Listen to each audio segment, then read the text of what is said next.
Hello student, I am Leelam Chandrakar from department of zoology. आज का हमारा टॉपिक है साइकॉन। साइकॉन जो है वो फाइलम पोरीफेरा का एनिमल है। ठीक है, तो पहले देखते हैं साइनॉप्सिस को। इसमें से फर्स्ट है इंट्रोडक्शन, सेकंड है क्लासिफिकेशन, थर्ड है हैबिट एंड हैबिटेट, फोर्थ है external structure of sycon, fifth है canal system of sycon, six है सेलुलर ऑर्गेनाइजेशन, फिर है फिजियोलॉजी और फिर है रिप्रोडक्शन इन साइकॉन। तो सबसे पहले हम देखते हैं इंट्रोडक्शन को। तो साइकॉन को साइफा या फिर अर्न स्पंज भी कहा जाता है। इसकी जो बॉडी है वो कलश की तरह दिखाई देता है। ठीक है, इसी कारण इसको अर्न स्पंज भी कहा जाता है। और ये देखने में प्लांट की तरह दिखाई देता है, बट ये एनिमल होते हैं। ठीक है, उसके बाद है क्लासिफिकेशन। तो ये फाइलम पोरीफेरा का एनिमल है। क्लास है कैल्केरिया, ऑर्डर है हेटेरोसिला और जीनस है साइकॉन। ठीक है, उसके बाद है हैबिट्स। तो साइकॉन जो है वो एक्वेटिक एनिमल है, जो कि पानी के अंदर सबमार्जित कंडीशन मतलब कि डूबी हुई कंडीशन में होती हैं। अब ये एक्वेटिक के अंदर मेराइन भी हो सकते हैं और फ्रेश वाटर भी हो सकते हैं। इसकी जो 99% स्पीसीज है वो मेराइन वाटर में मिलते हैं। मेराइन वाटर मतलब कि समुद्र में मिलते हैं। और कुछ इसकी स्पीसीज जो है वो फ्रेश वाटर में भी रहना पसंद करते हैं। ये समुद्र के अंदर किसी चट्टान, पत्थर या फिर कोई भी बड़ा पेड़ है उसकी टहनियों या फिर जड़ों में किसी सबस्ट्रेटम की हेल्प से चिपका हुआ रहता है। ठीक है, अब अगर ये अटैच है मतलब कि ये नॉन मूवेबल है। ठीक है, चलने फिरने वाले एनिमल्स नहीं होते। ये एक जगह पर किसी आधार से चिपका हुआ रहता है। और ये सॉलिटरी होते हैं मतलब अकेले रहते हैं। लेकिन कुछ स्पीसीज इसकी कॉलोनी बनाकर भी रहते हैं और ये बर्डिंग के थ्रू कॉलोनी बनाते हैं। ठीक है, उसके बाद है एक्सटर्नल स्ट्रक्चर या फिर एक्सटर्नल मॉर्फोलॉजी। साइकॉन की बॉडी को बाहर से देखने पर ये एक ब्रांच्ड प्लांट के समान दिखाई देता है। ठीक है, तो ये है एक साइकॉन जो कि एक ब्रांच्ड प्लांट के समान दिखाई देता है। ठीक है, इनकी जो ब्रांचेस है वो सिलेंड्रिकल होती हैं। तो ये इनकी ब्रांचेस होती हैं और इनकी जो ब्रांच है वो सिलेंड्रिकल या फिर बेलनाकार होती हैं। ठीक है, जो कि फ्लेक्सिबल होती हैं। और इनकी सिलेंड्रिकल ब्रांच की जो लंबाई है वो 1 से 3 सेंटीमीटर होती है और इनका व्यास 5 से 6 मिलीमीटर होता है। ठीक है, और अगर पूरी कॉलोनी की साइज को देखें तो ये 2.5 से 8 सेंटीमीटर होती है। इसका कलर स्लाइटली ब्राउन होता है। ठीक है, और इनके आधार को मतलब कि जहाँ से ये किसी सबस्टेशन से अटैच होता है उसे बेस कहा जाता है। ठीक है, ये बेस की हेल्प से किसी भी सबस्ट्रेटम से अटैच होता है। और इनकी पूरी बॉडी में असंख्य पोर प्रेजेंट होते हैं मतलब कि इनकी पूरी बॉडी में छोटे छोटे छिद्र होते हैं। इन छिद्र को ऑस्टिया या फिर डर्मल ऑस्टिया कहा जाता है। ठीक है, इसी इसी के थ्रू इसके बॉडी में वाटर जो है वो एंटर करता है। और ऑस्कुलम के थ्रू जो वाटर है जो कि बॉडी के अंदर एंटर हुआ है ये इस ऑस्कुलम के थ्रू बाहर हो जाता है। ऑस्कुलम जो है वो एक बड़ा सा पोर होता है जिसके थ्रू वाटर को बाहर निकाला जाता है। और ऑस्कुलम चारों ओर से एक लंबी स्पाइक्यूल्स की बनी होती है। ठीक है, एक झालर होती है जिन्हें ऑस्कुलम फ्रिंज कहते हैं। और ये स्पाइक्यूल्स जो है वो कैल्शियम कार्बोनेट के बने होते हैं। ठीक है, और इनकी पूरी बॉडी में कांटे के समान स्पाइक्यूल्स निकले रहते हैं मतलब कि इसकी जो बॉडी है उसमें छोटे छोटे कांटे समान स्ट्रक्चर होती हैं। इन्हें कहा जाता है स्पाइक्यूल्स। ये जो है वो एक स्केलेटन सिस्टम का फॉर्मेशन करती हैं और इनकी बॉडी को प्रोटेक्ट करने का वर्क करती हैं। ठीक है, उसके बाद है सेल्यूलर ऑर्गेनाइजेशन या फिर हिस्टोलॉजी ऑफ बॉडी वॉल। ठीक है, मतलब हम इसमें देखेंगे कि साइकॉन में किस तरह के सेल्स प्रेजेंट होते हैं। इसकी बॉडी वॉल जो है वो किस किस चीज़ की बनी होती हैं। तो साइकॉन जो है वो सेल्यूलर ग्रेड स्ट्रक्चर होती हैं। ठीक है, सेल्यूलर ग्रेड मतलब इसकी जो सेल्स होती हैं वो आपस में मिली तो होती है बट ये आपस में मिलकर के टिश्यू का फॉर्मेशन नहीं करती हैं। जैसे कि हमारी बॉडी की सेल्स जो है वो आपस में मिलकर के टिश्यू बनाते हैं, फिर टिश्यू आपस में मिलकर के ऑर्गन को बनाते हैं और ऑर्गन ऑर्गन मिल करके एक बॉडी को बनाता है, ठीक है। लेकिन यहाँ पे जो सेल्स हैं, साइकॉन में जो सेल होता है वो टिश्यू नहीं बनाती है, ठीक है। इसके बाद साइकॉन की जो बॉडी है वो डिप्लोब्लास्टिक होती है, मतलब कि 2 लेयर से मिलकर बनी होती है। होता है एक्टोडर्म, सेकंड होता है एंडोडर्म, ठीक है। आउटर जो लेयर होती है उसे हम कहते हैं एक्टोडर्म, और जो अंदर वाली लेयर है उसे हम एंडोडर्म कहते हैं, ठीक है। इसमें मेसोडर्म अब्सेंट होता है। मेसोडर्म की जगह इसमें एक जेलीनुमा सब्सटेंस होता है जिसे मेसेनकाइम कहा जाता है, ठीक है। तो सबसे पहले हम देखते हैं इसके एक्टोडर्म को। तो एक्टोडर्म को पिनेकोडर्म भी कहा जाता है, ठीक है। एक्टोडर्म जो कि बॉडी का आउटर लेयर है, और इसमें 2 प्रकार की सेल पाई जाती है। फर्स्ट है इसमें पिनेकोसाइट्स और सेकंड होता है पोरोसाइट, ठीक है। तो फर्स्ट हम इसमें देखते हैं पिनेकोसाइट्स को। तो ये एक फ्लैटेंड सेल होता है, मतलब कि चपटी सेल होती है, और ये पॉलीगोनल होती हैं, मतलब इसको इसको देखने पर ये एक पिनेकोसाइट सेल है, ठीक है। इसके जो दोनों सिरे हैं वो चपटा होता है और बीच में एक उभार के रूप में निकला होता है, ठीक है, जिसमें एक न्यूक्लियस प्रेजेंट होता है।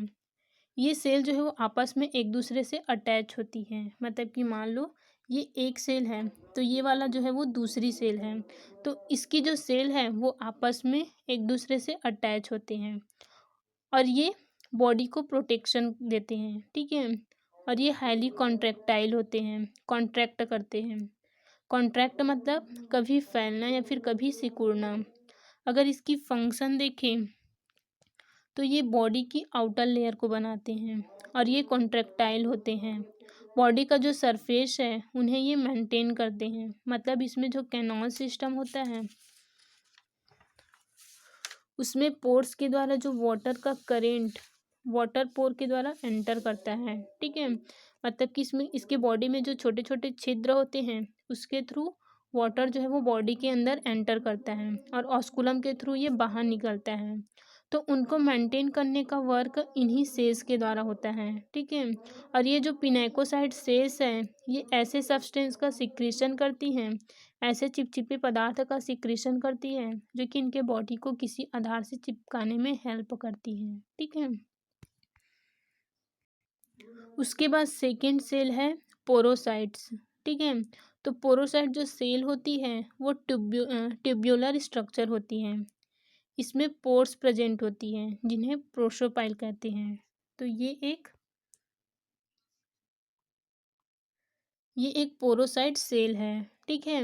ये ट्यूब्यूलर स्ट्रक्चर होती हैं और इसके बीच में एक पोर प्रेजेंट होता है। तो ये जो दिख रहा है इन पोर को कहा जाता है प्रोसोपाइल, ठीक है।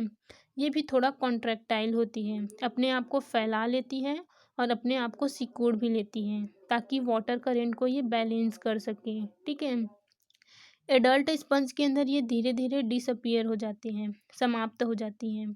सिर्फ इसमें प्रोसोपाइल रहता है और बाकी ये जो सेल है वो डिसअपियर हो जाती हैं, ठीक है।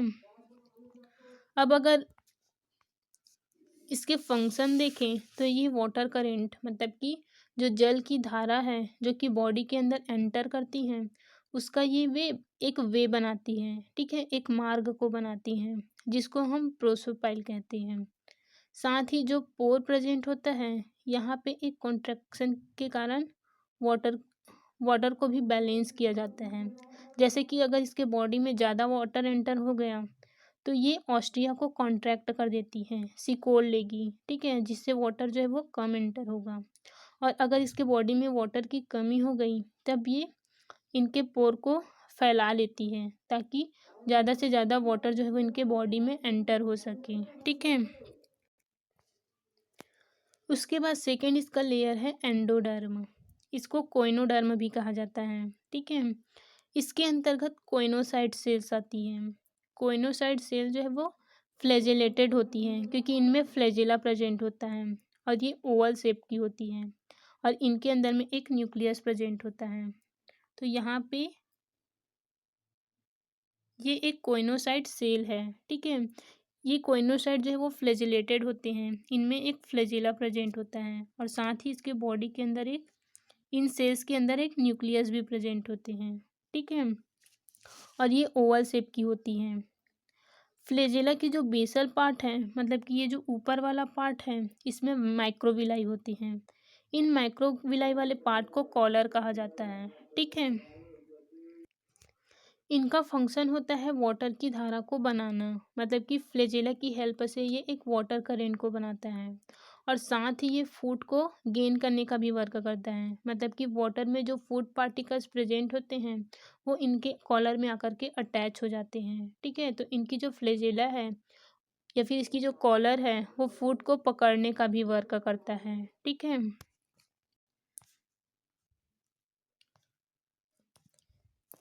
उसके बाद लास्ट है मीजेनकाइन लेयर, ठीक है। तो इसे मिजोग्लिया भी कहा जाता है। तो एक्टोडर्म और एंडोडर्म के बीच में जिलेटिनस मटेरियल के रूप में मीजेनकाइम प्रेजेंट होता है, ठीक है। इसमें फ्री अमीबॉइड सेल्स होते हैं जिसे अमीबोसाइट्स कहा जाता है, ठीक है। इनकी जो सेल्स है वो अमीबा की तरह होते हैं और ये एक जगह से दूसरी जगह मूव कर सकते हैं, मतलब कि इसमें जो कॉन्ट्रैक्शन होता है उसके कारण ये एक जगह से दूसरी जगह में मूव करते रहते हैं, ठीक है। इसके अंतर्गत अलग अलग सेल्स आती हैं।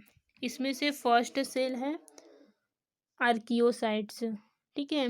तो ये जो सेल है वो एम्ब्रियोनिक सेल होती हैं। इसका जो न्यूक्लियस है वो बड़ा और सीडोपोडिया छोटा होता है, ठीक है। इनका फंक्शन होता है फूड या फिर जो एक्सक्रेटरी प्रोडक्ट है उसको इधर से उधर ले जाना, मतलब कि ये ट्रांसपोर्ट करने का वर्क करता है, ठीक है। उसके बाद सेकेंड सेल है कोलेनसाइट। तो ये स्मॉल अमीबोसाइट सेल होती हैं जिसकी जो सीडोपोडिया होती हैं वो लॉन्ग होती हैं और ब्रांच्ड होती हैं, ठीक है। उसके बाद थर्ड है क्रोमोसाइट्स। तो इसमें भी स्मॉल अमीबोसाइट सीडोपोडिया होते हैं बट यहाँ पे ब्रांचिंग नहीं होती और इनके साइटोप्लाज्म के अंदर में पिगमेंट होते हैं, कलर स्पाइक्यूल्स प्रेजेंट होते हैं, ठीक है। उसके बाद है थीसोसाइट्स। थीसोसाइट जो है वो फूड इलेक्शन का वर्क करता है। इलेक्ट मतलब फूड को इकट्ठा करने का काम करता है, ठीक है। उसके बाद है मायोसाइट्स। तो ये पोर को छोटा या फिर बड़ा करने का वर्क करता है। ये ऑस्टिया ऑस्कुलम और अदर पोर्स के चारों ओर प्रेजेंट होते हैं, ठीक है। तो इसके बॉडी के अंदर जो भी पोर्स है उसके चारों ओर ये सेल्स प्रेजेंट होती हैं और ये उनको कॉन्ट्रैक्ट करने का वर्क करता है, मतलब कि ज़रूरत पड़ने पर ये उसे छोटा भी करता है और बड़ा भी कर सकता है, ठीक है। उसके बाद है स्क्लेरोब्लास्ट। तो ये स्पाइक्यूल्स को बनाने का काम करता है और अलग अलग स्पीसीज में अलग अलग स्पाइक्यूल्स बनते हैं, ठीक है, कांटे मतलब कि। उसके बाद है ग्लैंड सेल। तो ग्लैंड सेल जो है वो अटैचमेंट में हेल्प करती है। ये कुछ ऐसे पदार्थ का सिक्रेशन करती हैं जिसके द्वारा बॉडी को किसी आधार पर अटैच कर सके, ठीक है। उसके बाद है जर्म सेल। तो जर्म सेल जो है वो गैमेट्स का फॉर्मेशन करते हैं, मतलब कि इसमें ओवम और स्पर्म बनते हैं और ये रिप्रोडक्शन में पार्टिसिपेट करता है। तो ये एक रिप्रोडक्टिव सेल्स होती है, ठीक है। तो यहाँ पे अलग अलग सेल्स दिया हुआ है, ठीक है। तो इसमें सेकेंड जो सेल्स है वो है मायोसाइट्स। तो मायोसाइट क्या करता है, ये पोर को छोटा या फिर बड़ा करने का वर्क करता है, मतलब इसके साइकॉन के बॉडी में जितने भी पोर्स हैं जैसे कि ऑस्टिया हो गया, ऑस्कुलम हो गया या फिर कोई भी अदर पोर्स, ये उसके चारों तरफ प्रेजेंट होते हैं और ये उसे कॉन्ट्रैक्ट करने का वर्क करता है, ठीक है। उसके बाद है इसके बाद डी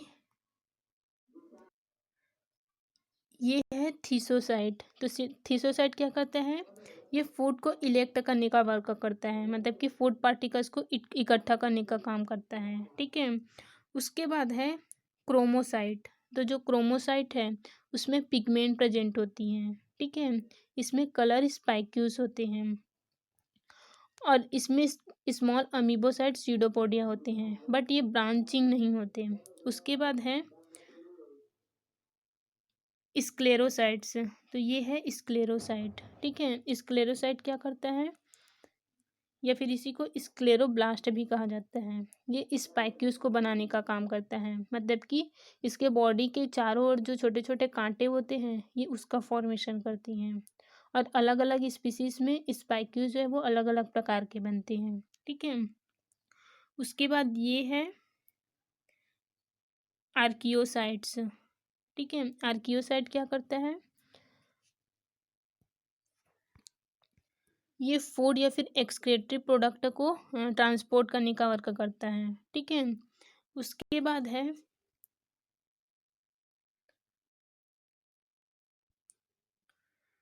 कोलेनसाइट, तो कोलेनसाइट जो है वो स्मॉल अमीबोसाइट सेल होती हैं, जिसकी जो सीडोपोडिया होती हैं वो लॉन्ग होती हैं और ये ब्रांचेस के रूप में निकली हुई रहती है, ठीक है। उसके बाद है जर्म सेल्स, तो जर्म सेल्स क्या करते हैं, ये गैमेट्स का फॉर्मेशन करते हैं। तो इसमें एक है स्पर्म और सेकेंड है ओवम, ठीक है। तो ये गैमेट्स का फॉर्मेशन करते हैं, स्पर्म और ओवम का फॉर्मेशन करती हैं। ये सेल जो है वो रिप्रोडक्टिव सेल होती है जो कि रिप्रोडक्शन में पार्टिसिपेट करता है, ठीक है। उसके बाद है लास्ट कोइनोसाइट, तो ये एक फ्लैजेलेटेड सेल होती है जिसमें फ्लैजेला प्रेजेंट होती हैं, ठीक है। और साथ ही इसके सेल्स के अंदर में एक न्यूक्लियस भी प्रेजेंट होता है, ठीक है।